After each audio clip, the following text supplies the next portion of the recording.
Bismillahirrahmanirrahim. Assalamualaikum warahmatullahi wabarakatuh. Di saat biomu tertulis Allah Subhanahu wa Ta'ala dan biomu tertulis Yesus Kristus, haram hukumnya masuk ke rumah ibadah orang lain. tentang aku yang menengadakan tangan dan kau yang melipatkan tangan saat berdoa. Sesungguhnya orang-orang, maaf, yang terjebak dengan kemunafikan tingkat tinggi, yaitu orang yang hadir pada ibadah agama umat lain. Islam tak perlu diajari bagaimana berinteraksi sosial dengan saudara kita non-muslim.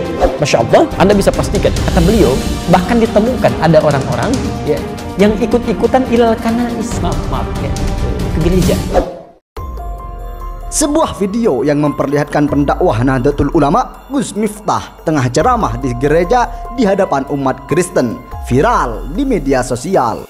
Gus Miftah menyampaikan ceramah atau petuah singkat berupa kalimat sejuk tentang indahnya perbedaan. Melihat hal tersebut, Deddy Corbuzier mengapresiasi kedatangan sahabatnya Gus Miftah. Aksi Gus Miftah itu diunggah Deddy Corbuzier di Instagram. Namun siapa sangka tindakan tersebut mendapat kecaman dari para Ustadz Nusantara. Salah satunya adalah Ustadz Abdus Somad dan Ustadz Adi Hidayat. Lantas bagaimana tanggapan kedua Ustadz di atas?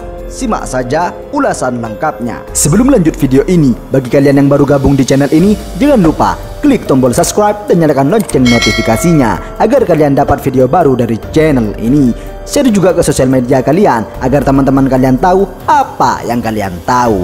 Ayo kita bagi informasi penting, berita aktual agar kita bisa memberi manfaat ke banyak orang di dunia ini. Di saat aku mengejak Al-Quran dan kamu mengejak Alkitab, Mazhab Syafi'i mengharamkan masuk ke dalam rumah ibadah, di dalamnya ada berhala. Orang-orang yang sudah menyatakan dirinya beriman, kalau sudah muslim, ikuti ketentuan Islam secara menyeluruh, jangan setengah-setengah. Dikenal sebagai pendakwah yang kerap isi ceramah di klub malam hingga lokalisasi, Gus Miftah kembali disorot warganet setelah mengunggah videonya ceramah di gereja. Gus Miftah rupanya tak hanya mendapat sanjungan, tetapi juga cemooh. Terlihat pada salah satu unggahannya di story, seorang warganet menuding bahwa pimpinan pondok pesantren Ora Aji Sleman ini menunjukkan toleransi yang kebablasan. Menanggapi ramainya komentar negatif warganet, Gus Miftah memberi respon santai lewat sebuah video dengan pebisnis sekaligus politikus Ahmad Saharoni. Assalamualaikum warahmatullahi wabarakatuh. Bro, kemarin kan rame nih gara-gara ceramah gua di gereja, padahal kemarin diajak sama Pak Gubernur terus gua disuruh orasi kebangsaan soal kerukunan. Kalau menurut gua sih biasa gitu loh, ya itulah Indonesia. Kemarin kan ramai nih gara-gara ceramah gua di gereja, padahal kemarin diajak sama Pak Gubernur, terus gua disuruh orasi kebangsaan soal kerukunan. Kalau menurut gua sih biasa gitu loh, ya begitulah Indonesia, kata Gus Miftah di video yang diunggah pada Sabtu 1 Mei 2021. Namun Ahmad Saharoni menilai ceramah Gus Miftah di gereja itu luar biasa karena baginya jarang ada ustadz yang memberi ceramah di tempat ibadah pemeluk agama selain Islam.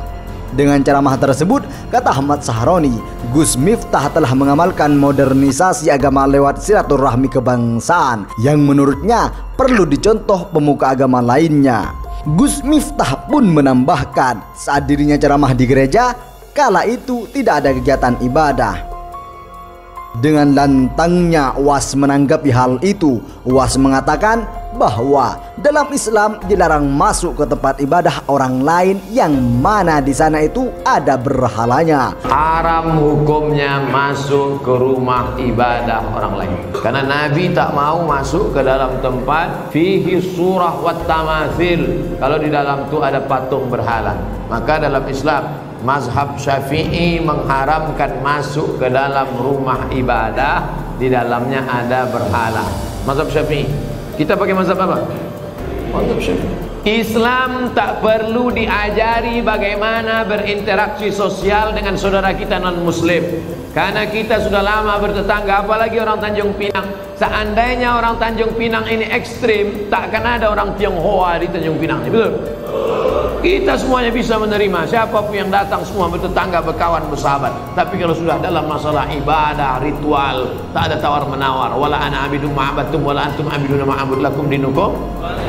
Ini sekarang banyak yang tak bisa membedakan kebablasan, tak bisa membedakan mana toleransi, mana telur asin. Harus bisa dibedakan. Jangan karena toleransi mengorbankan keyakinan akidah anak-anak kita, nauzubillah. Dan orang-orang yang pernah di pesantren pun ketika menonton itu, ini bukan anak pesantren. Anak pesantren tak begitu. Ketika disebut indahnya toleransi, maka Uwas menjawab, Islam tidak perlu diajari bagaimana berinteraksi sosial dengan saudara kita yang non-muslim, karena kita sudah lama bertetangga. Seandainya orang muslim ini ekstrim, maka tidak akan ada orang yang Nasrani bertetangga dengan kita. Tidak cuman Uwas, Ustadz Adi Hidayat pun juga mengomentari dengan adanya kejadian tersebut. Kita toleransi aja nggak apa-apa, kamu ibadah di sini, saya di sini, kamu kamar sini, saya kamar sini. Tapi ketika berdoa di sini mengingkari, ya yang itu nggak benar, ini yang benar. Dia mengatakan itu nggak benar, ini yang benar. Nggak akan maslahat kehidupannya. Makanya kata Buya Hamka dulu, kata Buya Hamka, sesungguhnya orang-orang, maaf, yang terjebak dengan kemunafikan tingkat tinggi, yaitu orang yang hadir pada ibadah agama umat lain. Itu hipokrit paling tinggi kata beliau. Karena dia datang pada satu acara, hatinya mengingkari. Kok bisa hati orang mengingkari datang pada satu tempat yang ada? Anda diundang ke satu tempat, tapi Anda nggak suka dengan acaranya, segalanya Anda ingkari itu, tapi Anda hadir di situ, kan aneh itu. Itu paling aneh. Gereja, pura, candi, kuburan, bahkan diskotik tak akan mengubah akidah kita selama iman kita kuat. Ini kata siapa? Kata manusia. Saya ikut kata Nabi Muhammad Sallallahu Alaihi Wasallam. Yang diikut ini manusia biasa apa Nabi? Nabi tidak mau masuk ke tempat kalau ada berhala. Nabi tak mau masuk rumah kalau ada berhala di situ. Nabi tak mau masuk. Apakah berubah iman Nabi kalau masuk ke dalam? Saya tanya sekali lagi. Nabi tak mau masuk ke dalam rumah, ke dalam tempat, kepala gedung apapun kalau ada berhala. Apakah iman Nabi akan berubah kalau masuk ke dalam? Tidak. Kenapa dia tak mau masuk? Kita ikut sunnah Nabi apa ikut sunnah orang? Sunnah Nabi. Saya ikut Nabi. Kalau ada di antara ibu yang mau ikut orang, silakan. Saya ikut Nabi Muhammad SAW. Turunlah kemudian ayat. Ya, Quran surah kedua ayat 208 itu. Ya ayyuhalladzina amanu dukhulu fis-silmi kaffah. Hei orang-orang yang telah menyatakan dirinya beriman, kalau sudah muslim, ikuti ketentuan Islam secara menyeluruh. Jangan setengah-setengah. Sholatnya sesuai Nabi tapi lisannya nggak sesuai Nabi, gitu kan? Pandangan matanya nggak sesuai Nabi, atau masih ikut-ikutan kepada yang lain. Termasuk maaf misalnya Nabi dulu, Nabi Muhammad itu yang tadi Quran surah 17 ayat 73 sampai 75 itu kan saya belum tuntas tadi nerangkan itu. Malam-malam datang proposal mengajukan beliau untuk ikut-ikut nyembah kan? Itu ketika turun Al-Kafirun pada pulang, tapi nggak putus asa Pak. Besoknya ngajak lagi. Ketika Nabi subuh-subuh ke Hajar Aswad, ya ke Ka'bah. Itu datang salah satunya mengatakan, Muhammad, gini, gak usah nyembah deh. Yang kayak tadi malam, hormati aja. Minimal kita saling penghormatan lah. Kamu pegang aja lah ini. Kan dulu di sekitaran kamu masih ada tuh ya, patung-patung gitu. Kamu pegang aja, gak usah disembah, gak usah. Cuman pegang aja begini untuk menghormati kita. Itu hampir-hampir terjadi pergolakan dalam jiwa Nabi. Ya, Nabi sampai mengatakan, ini kan saya cuman megang aja. Gitu kan? Dalam jiwanya itu cuman megang aja, tidak akan berpengaruh apa-apa. Dengan seperti itu justru nanti saya akan lebih lapang ibadahnya. Tiba-tiba ketika lintasan itu ada dalam pikiran, kemudian sebelum itu terjadi, nah ini sifat maksum. Maksum itu dijaga dari berbuat salah. Turunlah wahyu di Quran surah 17 ayat 73 sampai 75 itu. Wa in kadu la yaftinunnaka 'anil ladzi auhayna ilaika ghairah. Hampir-hampir ya ada orang yang bisa mempelesetkan engkau untuk berpaling dari tuntunan wahyu kami. Itu hampir-hampir. Sampai kemudian turun ayat itu. Sampai mengatakan jangan sampai tersentuh, kalau itu kejadian akan ditimpakan dhi'fal hayati wa dhi'fal mamat. Siksa berdua kali lipat. Nyentuh aja nggak boleh, apalagi bersih-bersih. Itu ada anak-anak pakai kerudung, anak-anak SD, anak-anak SMP diminta bersih-bersih tempat ibadah orang lain. Allah, dosanya banyak itu. Tolong aduh anak cucu kami jangan dibawa seperti itu ya. Tolong jangan dipelesetkan itu. Kalau Anda mau ingkar aja sendirian, jangan ngajak-ngajak orang lain. Itu pun kami doakan supaya bertobat gitu kan. Jadi tolong jangan mengajak kemaksiatan. Kalau nggak paham agama, berkonsultasi. Jangan mengajak orang lain melakukan kesalahan yang fatal.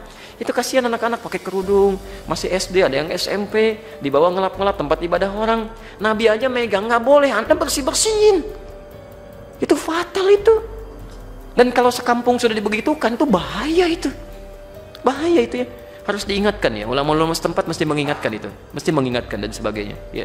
Jadi jangan sampai kebaikan-kebaikan dunia mengalahkan nilai-nilai akhirat. Itu fitnah paling besar itu, ujian terberat itu. Ujian terberat itu datang dari orang baik yang menyimpang, itu paling berat ya. Orang yang kelihatan baik tapi menyimpang itu paling berat, sehingga ketika akan diluruskan ya sudah pada ngasih duluan ya kan, sudah dibiayain, sudah dibeasiswain, jadi sulit nolaknya.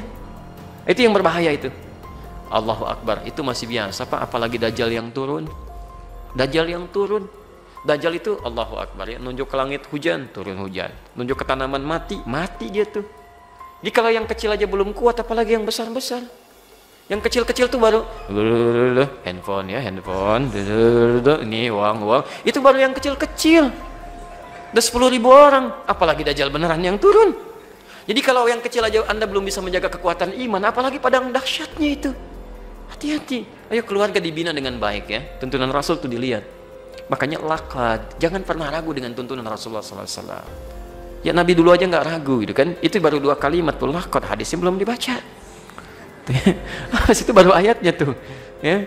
Baik. Terima kasih semuanya telah menonton video ini. Jangan lupa subscribe untuk mendapatkan video selanjutnya dari channel ini.